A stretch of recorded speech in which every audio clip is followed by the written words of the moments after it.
Nous sommes avec Jean-Pierre Gauvin, grande figure des courses du Centre-Est, puisqu'il fut entre autres entraîneur de Saunois, qui a gagné le Jockey Club. Plus récemment, Hérésine, double gagnant du Prix Gannet.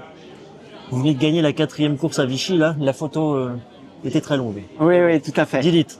Dans l'énumération des cracks que j'ai entraînés, vous avez oublié Siljan Saga. Oui, je 4e de l'Arc de Triomphe. J'ai fait toute la liste, ça peut être très long. Ouais, bon, pas au niveau groupe 1, malheureusement. Oui, bien sûr. Mais c'est déjà pas mal. Et donc, oui, ben, on a cru à la victoire, on n'y a plus cru, on y a recru. Bon, ça s'est joué chez les commissaires à la loupe, finalement. C'était une victoire quand même, un Didit, et c'est bien parce que voilà, je repartirai de Vichy avec au moins une victoire. Voilà. Et qu'est-ce qui vous a traversé l'esprit et qui vous fait dire que vous allez arrêter d'entraîner-vous? Pour rappel, Monsieur Gauvin va sceller son dernier partant demain, samedi 15 août à Vichy. Qu'est-ce qui vous a fait arrêter? Eh bien, je suis installé dans une écurie particulière qui a une centaine d'années et personnellement, j'y ai passé la moitié de tout ce temps-là, presque un demi-siècle. Vous étiez apprenti là-bas et puis après. C'est ça, j'ai commencé à 15 ans. 15 ans et comme apprenti, comme jockey, puis comme entraîneur, à part 2 ans passés à Marseille où j'ai fait mes classes d'entraîneur. Ça fait beaucoup de temps à passer à Saint-Cyr-les-Vignes. C'est moi qui ai passé le plus de temps dans cette écurie. Oui. Et donc, je pense que j'arrivais au bout d'un cycle. J'ai fait le tour de cette écurie, j'y ai tout donné. Oui. Et il était temps de fermer la boutique, entre guillemets. En tout cas, à Saint-Cyr, c'est un poids d'avoir une écurie comme ça en propriété, d'assumer l'entretien, de tout ça assumer. En fait, le métier d'entraîneur est déjà pas simple, mais voilà, d'être propriétaire de sa propre écurie, c'est encore plus de soucis. C'était chez Albert Swan que vous étiez apprenti, c'est ça? Alors, l'écurie appartenait à Monsieur Bédel, 2 générations de propriétaires à qui appartenait l'établissement et tous les chevaux, et qui ont employé plusieurs entraîneurs successifs. Quand je suis rentré, moi, à l'écurie, l'entraîneur était Albert Swan. Il avait 78 ans. Un monsieur, un grand entraîneur, petit par la taille, mais très grand par le talent et l'expérience. Avec son père, avant-guerre et juste après, je crois, ils avaient entraîné l'écurie Boussac à Chantilly. Okay. Et puis, Monsieur Swan, contacté par Monsieur Bédel, qui était une très grosse, sinon la plus grosse écurie provinciale de cette époque, et a posé ses valises à Saint-Cyr-les-Vignes en 52. Quand je suis rentré à son service, il était en fin de carrière, malheureusement. Je suis resté 1 an et demi à peu près à travailler pour lui. Il a lancé ma petite carrière. Et j'ai gagné ma première course pour lui et j'ai gagné ce qui a été sa dernière course, sa dernière victoire.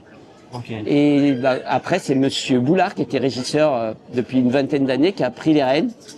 Et j'ai continué ma carrière avec Monsieur Boulard, voilà. Mais c'était une écurie, comme il y en a de moins en moins, où tout appartenait au même propriétaire et où il y avait des entraîneurs successifs privés. Et moi, j'ai repris l'écurie que j'ai rachetée comme entraîneur public. Gros challenge, mais on s'en est pas mal sorti. On rappelle, en 1978, c'est ça? C'est ça.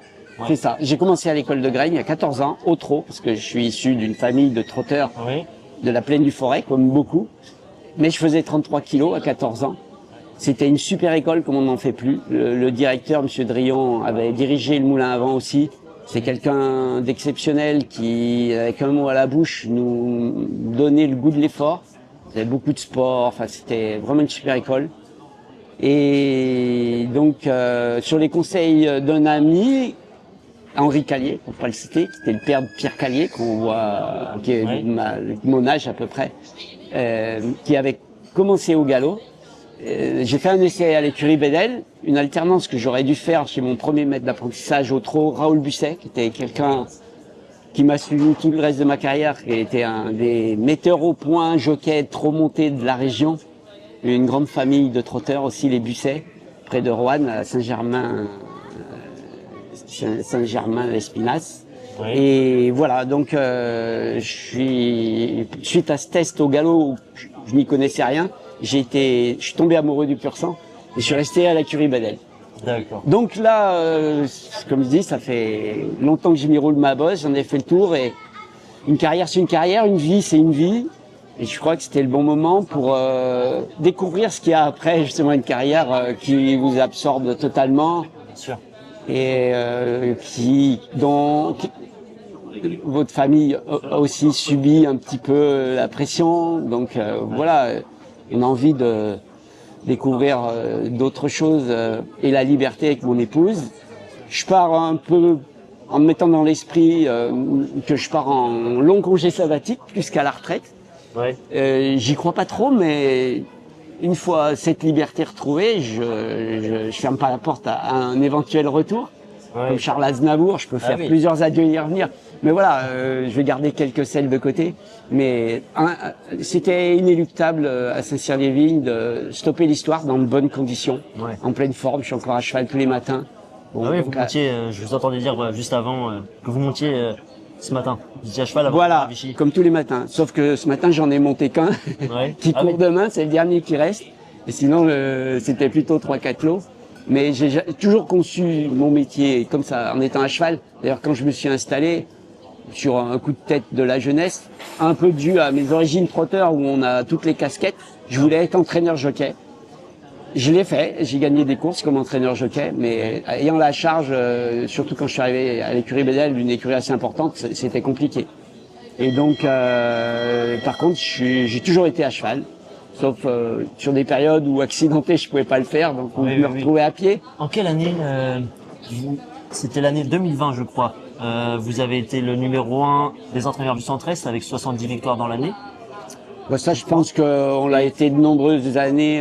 Depuis l'année Saunois, Oui. on a été tête de liste au nombre de victoires jusqu'en 2023, il me semble, où on s'est fait prendre la première place aux victoires par Yoann Bonnefoy, il me semble. Ouais. Mais sinon, oui, c'était un coup d'accélérateur Saunois pour plein de raisons, la décentralisation, l'obligation de se mettre au niveau national, et d'aller courir partout, de monter notre niveau. Et voilà, on a monté d'un cran à cette époque-là, et depuis 2011-2012, je pense que dans le Centre-Est, on s'est maintenu tête de liste pendant une grosse dizaine d'années, voire une douzaine d'années. Et puis, pour revenir à 2020, c'était une année assez particulière puisque vous avez fait 70 victoires, votre record. Ouais, Et puis, vous avez eu un accident. oui, tout à fait. Je me rappelais plus qu'on avait gagné 70 courses, mais je me rappelle bien de l'accident par contre. Coup de pied d'une pouliche dans un paddock, l'accident bête auquel on s'attend pas bien sûr. Ah, Mais oui, j'étais pas beau à voir. Multiples fractures au visage.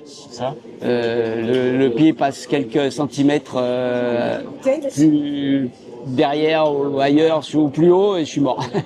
Mais bon, la chirurgienne a fait du bon travail et puis voilà, on s'en est remis. Après, maintenant, vous avez votre dernier partant en tant qu'entraîneur à Saint-Cyr-les-Vignes demain, puisque vous l'avez dit, vous aurez toujours 2-3 selles à portée de main. Oui, au cas où.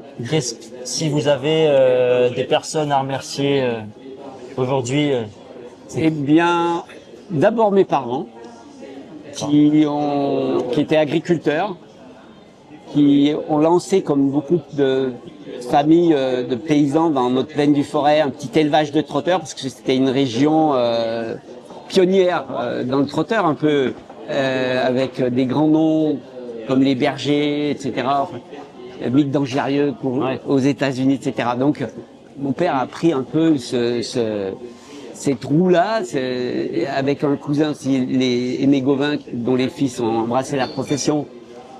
Et donc mes parents, moi et mes frères, nous ont inculqué la valeur du travail comme tout le temps à la campagne.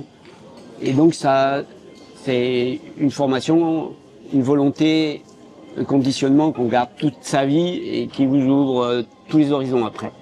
Et donc en premier, c'est mes parents qui malheureusement sont plus là, auxquels je pense. Puis après, toutes les personnes dont j'ai déjà parlé, que j'ai croisées, Monsieur Drion, directeur de l'école de Graigne, Monsieur Soigne, un maître entraîneur qui était vraiment rigoureux mais aimé par son personnel parce qu'il était juste. Et enfin, je t'arrêterai pas sur les qualités de Monsieur Soigne. Monsieur Boulard qui a pris sa suite, avec qui j'ai fait la plus grande partie de ma petite carrière de jockey. Monsieur Robert Laplanche, premier jockey de l'écurie à cette époque-là, qui m'a le plus formé au métier de jockey à cheval. Lui, c'était l'école Matet, l'école Agacan. bien sûr. l'époque de Saint-Martin. Lui, Oui. ça a été son modèle. Moi, mon modèle, c'était Robert Laplanche, qui était le crack jockey de la région. Et puis ensuite, Monsieur Bedel, sûr. qui m'a confié son écurie, enfin, dont j'ai repris l'écurie, pour qui j'ai gagné comme jockey, comme entraîneur et comme entraîneur jockey.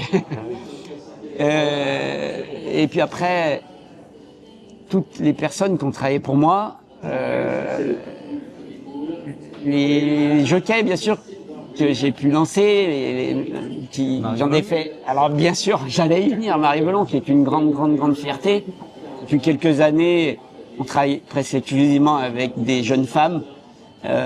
Tous les derniers apprentis que j'ai eus depuis plus de 10 ans, c'est des filles. Et j'ai pas à m'en plaindre, puisque c'est la championne de France, la cravache d'or femme, qui arrivait dans mes écuries, et dont on a eu la fierté de lancer la carrière, et avec qui on gardera toujours un lien indéfectible. On sait l'histoire qu'elle a tissée avec Irésine, un couple formidable. Bah oui, oui. Et puis toutes les petites mains qui ont travaillé pour moi, les premiers garçons, les garçons de voyage, du garçon de cours, au personnel ancien, tous les gens qui ont donné d'eux-mêmes pour faire la réussite de cette écurie et la durée de cette écurie. Ouais. Et puis les chevaux surtout. Bien sûr. Il faut avant tout autre chose remercier, qui eux vous donnent sans compter, sans calcul. Tout ce que vous leur donnez, ils vous le rendent au centuple, et c'est sûrement eux. Si quelque chose me manque, c'est eux qui vont me manquer. Le contact avec le cheval, d'être tous les matins à cheval, de se reconnecter au cheval tous les matins, c'est sans doute ça qui peut me manquer. Bon, je laisserai revenir cette envie à moi si elle doit revenir. Et puis, votre avis sur les courses en général aujourd'hui, par rapport quand vous vous êtes lancé? C'est plus compliqué de s'installer entraîneur aujourd'hui que quand vous vous êtes installé? Certainement, mais bon, quand on a mon âge, on a forcément un regard tronqué sur la réalité des choses. Justement, il faut laisser place aux jeunes qui ont une autre vision. Alors bien sûr que la situation est compliquée, la conjoncture est difficile, les allocations ont baissé, les parieurs, la masse des parieurs s'effrite. Mais il y a tellement de perspectives avec la modernité qui peuvent relancer les courses pour un peu qu'on fasse preuve de volonté, d'imagination, de raisonner sur le long terme avec les outils technologiques. Par exemple, je me trompe sans doute, mais je trouve un petit peu l'idée du bar PMU, le réseau en dur du PMU un peu dépassé. Imaginez que jouer dans un bar, ce soit encore d'actualité, qu'on cherche à conserver ça à tout prix. Ça existait, c'est une bonne chose, mais faut peut-être simplifier tout ça, qu'on puisse jouer où qu'on soit, dans un PMU, dans un bar PMU, chez soi, dans son fauteuil, au champ de course, en vacances sur un transat, juste avec son smartphone qui est le prolongement de la main maintenant. Ça devrait être simple à ce propos, à ce sujet. Et pour moi, je suis pas parieur, je le vois comme ça. On a un super outil quand on veut regarder une course qu'on n'est pas chez soi avec Equidia Live. Je trouve pour regarder une course que PMU, c'est pas forcément aussi pratique. Oui, Il faut avoir des petits doigts pour toucher et grandir, avoir la bonne touche. Enfin, c'est moins facile. Alors pour un qui est habitué, ça va, mais pour un novice, pas forcément. Quelqu'un qui veut découvrir ou qui on veut faire découvrir les courses. Enfin voilà, il y a sans doute à travailler là-dessus. Et voilà, et bon, l'époque est pas la même. Comme je dis, nous, avant, il y a 30 ans, on travaillait au niveau régional. Le programme, bien sûr, était plus simple parce qu'il était construit pour la région, avec ses épreuves classiques. La décentralisation a bouleversé tout ça, mais une fois de plus, nous, ça a été l'année de Saunois et juste un peu avant. Ça nous a obligés à nous adapter, à nous mettre au cran national, et ça a été une chance. Et donc, bon, maintenant, les courses ont un problème par rapport à ça, puis plein de problèmes, mais il y a des perspectives, sans doute, pour relancer la machine, parce que les courses restent une magnifique discipline qui procure des émotions comme nulle autre. On partage avec ses propriétaires, avec ses clients, avec son personnel, avec les chevaux, des émotions super intenses. Il faut trouver le moyen de faire découvrir ça au grand public. Complètement. Et dernière question, si vous aviez 3 chevaux qui ont marqué votre carrière à me citer. Bah, j'en mettrais 4. Dites-moi 4 alors. Ou 5, allez. Allez, 5. Soyons fous. Ouais, déjà, la première jument de groupe que j'ai eue, Yves Creek, je suis obligé de partir d'elle parce qu'elle amène à l'histoire de Jeanne Saga. Je l'ai achetée au coup de cœur à Deauville. Elle m'a fait découvrir son éleveur, Monsieur Aubry, dont c'était pas le métier, qui était professeur de flébologie. Il avait la passion de l'élevage. Et comme souvent en course, a enchaîné sur l'histoire du reste de l'élevage de cette famille-là. Madame Fargier, qui était une propriétaire avec qui j'ai eu la chance de travailler dans ces années 2000, formidable propriétaire, était la propriétaire de cette jument, a pris sa sœur en location, humoriste, qui était la mère de cette Jeanne Saga. Jeanne Saga que j'étais allé acheter à Deauville à 2500 € pour M. Paluat-Besset et M. Tassin, malheureusement nous a quittés. Et ça a été la continuité de l'histoire. Mais donc, première bonne jument, Yves Creek. Il y en a un auquel je pense, c'est Willy Well, qui a aussi, comme beaucoup de boucheros, sa petite histoire. Sa mère était une des premières juments que j'ai entraînées à Marseille. On a acheté Pouliche pour une bouchée de pain avec mon père à Deauville, première fois que j'allais aux ventes à Deauville. Elle a gagné des courses au niveau handicap, une honorable serviteuse avec 6-7 victoires. Je me rappelle en 96, elle m'a permis d'être tête de liste à Vichy avec 12 victoires. Alors qu'on était au coude à coude avec Christian Maillard. Ouais. On gagne la dernière course du meeting en nocturne et c'est moi qui la montais. Comme entraîneur jockey, elle m'a permis d'être tête de liste à Vichy en 96. Donc Willy Well, ça a été son produit, qui a fait le défi du galop. Quadruple gagnant de Listed, Willy Well, c'est ça? Il a gagné le vase d'argent, il a gagné le prix Liffard à Deauville, il a gagné Listed, j'ai plus le nom, 1600 mètres ligne droite à Maison Lafitte avec Christophe Soumillon. Il a gagné 2 quintés. Ouais. Et il est toujours vivant, et toujours étalon. À 24 ans, il a fait un gagnant de groupe 1 en obstacle chez Mathieu Pitard. Et j'ai encore un poulain, un produit qui a gagné au printemps, qui appartient à mon frère, Nouris, pour pas le citer, qui a gagné, enfin, un cheval qui a fait la grande joie de mon père, avec qui on a fait le Tour de France et au-delà, on est allé courir à Pise, le défi du galop en Italie. Il manquait pas une de ses courses, donc il a fait vivre une super aventure à mon père surtout. Donc c'était la grande joie, alors qu'il était à la retraite, de suivre les courses de ce cheval. Donc Willy Well, alors par rapport à Yves Creek, c'est Jeanne Saga, sa nièce, 4e de l'Arc, prix Corrida, prix Madame Jean Couturier, ici même à Vichy, avec Pierre-Charles Boudot. Ils s'en servaient à merveille, c'était une jument assez compliquée, surtout en présentation. Et puis les résines, voilà. Les résines, bien sûr. Voilà. Tant d'autres, mais voilà, je pense à ceux-là, qui ont jalonné ma carrière. Ouais, les résines qui vous a quand même permis de finir votre carrière entre guillemets en beauté. Tout à fait. Une carrière irréprochable. On l'a amené progressivement au plus haut niveau. Bon, on sait qu'il avait ses points faibles, souffrait de myosite. Il aurait peut-être continué un peu plus longtemps, mais je crois qu'il avait assez donné aussi, comme moi. Il vit une belle retraite à Deauville chez Marie Artu, qui s'en occupe à merveille. Je sais que Marie Velon le monte en ce moment, comme elle est sur Deauville presque tous les jours. On voit des stories passer sur la plage et c'est une grande satisfaction de voir ces deux-là continuer à être heureux ensemble. Plus sur les champs de course, mais sur la plage et autres. Et voilà, c'est super satisfaction. Et toute dernière question. Vous allez sceller demain votre dernier partant.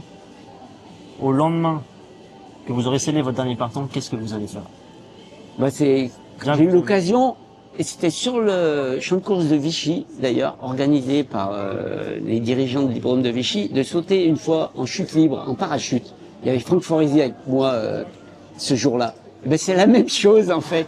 C'est comme quand on s'avance sur l'arrière de l'avion et qu'on se jette dans le vide. Bon là, j'avais quelqu'un sur mon dos, c'était en tandem pour me diriger, mais là, ça va être le même saut dans le vide. Il y a plein de choses que j'ai envie de faire, mais ça reste un saut dans le vide et une découverte et une totale liberté. Totale liberté. Je suis pas de nature à rester les deux pieds dans le même sabot, et il y a plein de choses que j'ai envie de faire, surtout avec mon épouse, avec ma famille. Voyager notamment, et donc c'est une nouvelle aventure qui commence et on met fin à une belle aventure professionnelle, mais qu'il a fallu mener à la force du poignet, et maintenant c'est une complète nouvelle aventure ça fait un petit peu peur, mais je suis quand même impatient de découvrir cette nouvelle liberté. Et puis, comme je dis, ressentir l'envie, d'avoir envie, comme disait Johnny Hallyday, de revenir me rapprocher des chevaux. C'est pas exclu, mais ça, je laisse le temps au temps pour le ressentir vraiment, justement. Ouais. Monsieur Gauvin, merci beaucoup. Merci à vous. Puis, C'était un grand plaisir. bon vent. Merci, merci.